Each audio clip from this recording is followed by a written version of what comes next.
I love New Delhi.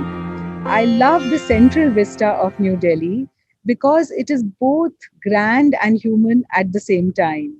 I have often eaten an ice cream near India Gate while looking up at the stately splendor of Rashtrapati Bhavan and the monkeys on the trees, the jamun sellers selling the fruit under the trees, the children playing inside the water fountains. I also remember the boat club right opposite Rashtrapati Bhavan, the President's House and Parliament, where I have often been part of rallies demanding the government to change things for the better for the people of India.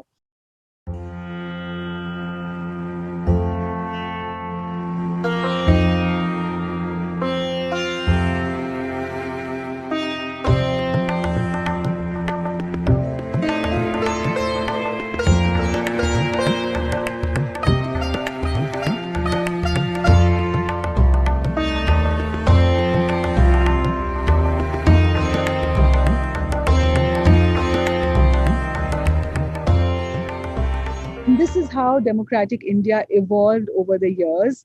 And to me, the Central Vista signified that because this was very, very possible in the very design of the Central Vista. Parliament was on one side, and the ceremonial seat of power was on the other side. The Parliament, of course, is a circular building. The designer Lutyens, when he designed the circular building, had said that he wanted the building to be circular so that no one could be cornered. There are very few capitals in the world which actually have lawns overlooking the main seat of power. And these lawns enabled ordinary people, the common woman or the common man, to come raise their voice or picnic or eat ice creams and think that all of India belonged to us. Street children playing in the fountains felt that too, as did the women selling the fruits under the trees who were just daily wage vendors.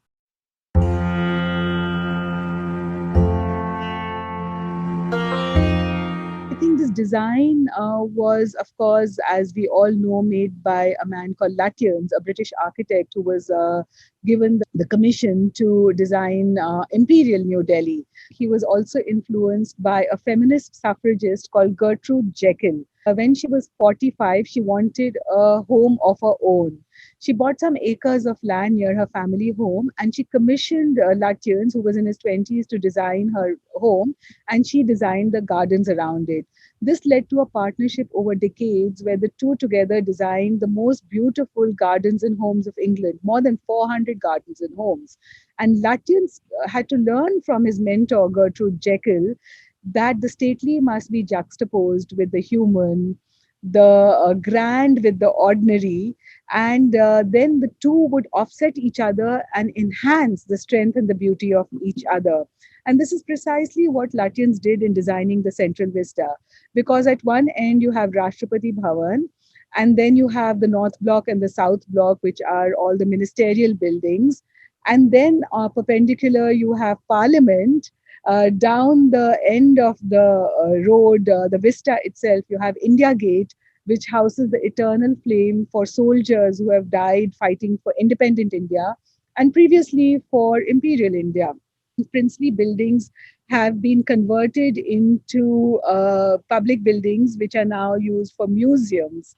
All of this is being uprooted as I speak, and it will be turned into a high security zone, which will be cut off from access to ordinary people. So there will be no more rallies in boat club. There will be no more picnics. There will be no more children frolicking in the fountains or vendors selling jamuns under the trees.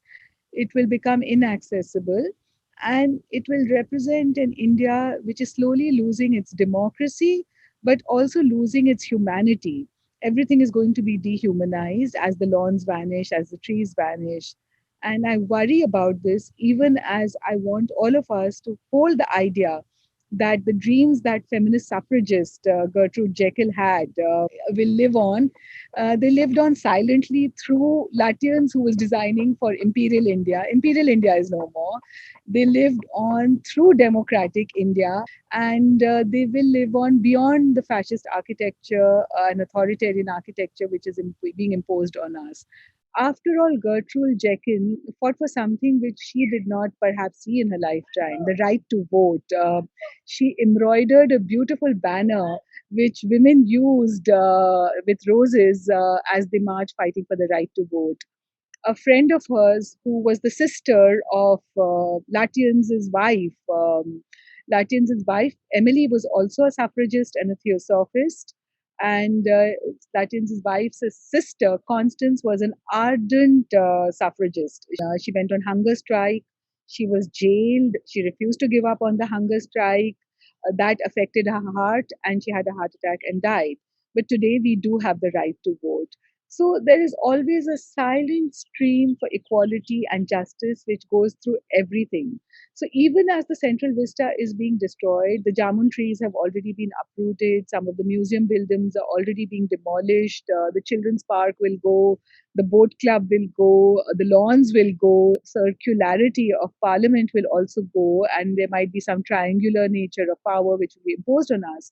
But we have to remember we can recover it, but we have to hold on to our ideas, hold on tenaciously to our desire and dreams for justice and equality, and carry on. Just like Constance, a friend of Gertrude Jekyll, who was the mentor to Lutyens, held on.